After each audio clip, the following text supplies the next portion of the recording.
Vitamin and supplement patches promise an easy, needle-free way to get your daily nutrients, but do they actually work? The reality is that there isn't much research on nutrient absorption through the skin, and most studies suggest that the vast majority of vitamins and minerals never make it past the skin barrier in meaningful amounts, especially when compared to traditional oral supplements. For example, one study on athletes with low iron compared iron supplements taken orally versus those delivered through a skin patch. The results were clear. Oral iron significantly increased iron levels, while the patch showed no measurable effect. Similarly, a study on gastric bypass patients tested a multivitamin patch against an oral multivitamin. Those relying on the patch were far more likely to develop nutrient deficiencies compared to those taking standard pills. Another study looked at magnesium absorption using a topical cream called IB1, originally designed to protect soldiers' skin from chemical warfare. Even at high doses, the magnesium in the cream was not absorbed into the bloodstream.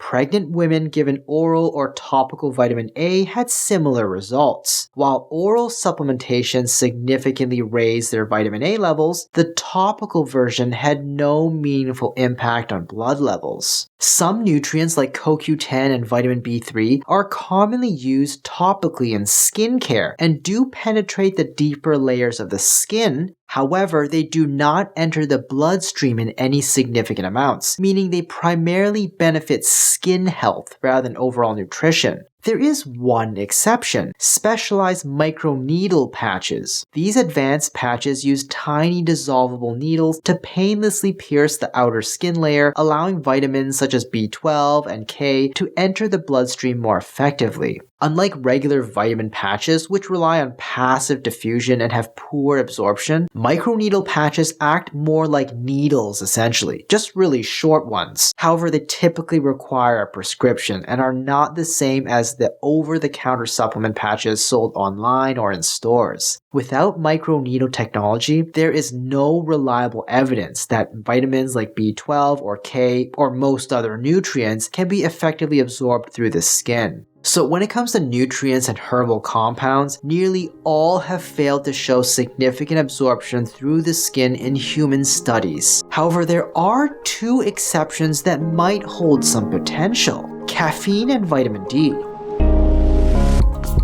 Caffeine, a well-known stimulant and performance booster, is a small, fat-soluble molecule that can be absorbed in ways other than drinking coffee, such as through nasal sprays, mouthwashes, gels, and patches. However, research shows that caffeine absorption through the skin is much slower and less efficient than taking it orally. Drinking coffee or taking a caffeine pill leads to a much faster and more noticeable effect, whereas transdermal caffeine delivers a slow, sustained release with a milder impact. So while absorption is possible, it's not an ideal method for getting caffeine's stimulating benefits. The same is true for vitamin D. While topical vitamin D has been shown to raise levels in the body, oral supplements are far more effective, work faster, and are significantly cheaper. So why is it so difficult to get nutrients through the skin? The skin's primary job is protection. It acts as a barrier against bacteria, toxins, and even most nutrients. It's a passive barrier that blocks everything and isn't able to tell the difference between a microbe or a mineral. The outermost layer is made up of tightly packed dead skin cells and lipids, forming a hydrophobic or water-repelling shield that blocks large or water-soluble molecules from passing through.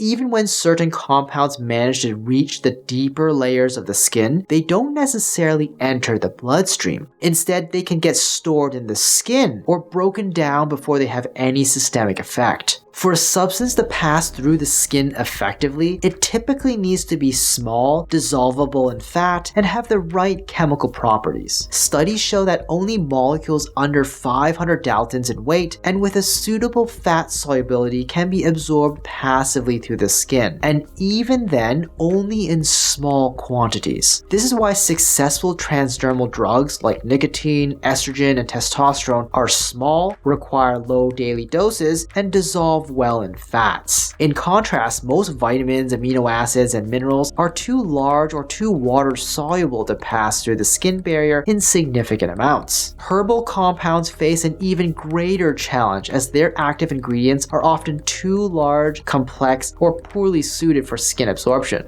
If you're determined to try a vitamin patch, are there ways to boost its absorption? Well, assuming the nutrients can be absorbed in the first place, there are a few things that might help. First, prepping your skin can make a difference. Scrubbing and cleaning the area, then applying 50% ethanol can temporarily make the skin more permeable. The scrubbing removes dead skin cells, while ethanol disrupts the outer layer, increasing absorption. If you don't have 50% ethanol, swabbing with 70% rubbing alcohol and letting it dry for a minute may have a similar, though weaker, effect. Next, where you place the patch matters. Areas with thinner, more vascularized skin allow better absorption, while thicker, less vascularized areas make it harder for nutrients to pass through. Studies on caffeine patches found that absorption was highest when applied to the forehead, followed by the arm, then behind the ear, and lowest on the abdomen. The forehead actually doubled absorption, but let's be honest, most people wouldn't want to walk around with a vitamin patch stuck to their forehead. Finally, applying pressure may help if the patch contains a high enough concentration of the nutrient. Research on caffeine patches showed that pressing down on the patch improved absorption, but only when the caffeine dose was already high. The idea of placing vitamins and supplements on the skin isn't new. Skincare products have been doing it for centuries. While some ingredients can benefit the skin, the belief that they can significantly enter the bloodstream and improve overall health is mostly a myth. Take Patch MD for example. Their multivitamin patch contains a mix of nutrients, but the only one with even a slight chance of entering your bloodstream is vitamin D. Honestly, you'd have better luck eating the patch at that point. Their B12 patch? Useless. B12 cannot be absorbed through the skin without microneedle technology, which their patches don't have. And their iron patch? It was tested in the very first study I talked about and showed zero impact on iron levels. It gets even more ridiculous with brands like Kind patches. Their so-called GLP-1 patch contains berberine, pomegranate, cinnamon, B vitamins, glutamine, and chromium, none of which can pass through the skin into your bloodstream. The only thing you might notice, a yellowish red stain on your skin or clothes from the berberine or pomegranate extracts. Their Focus patch is just as laughable. B vitamins, mushroom extracts, and ginseng, none of which will make it into your bloodstream. And the doses are so tiny, they wouldn't do anything even if they did.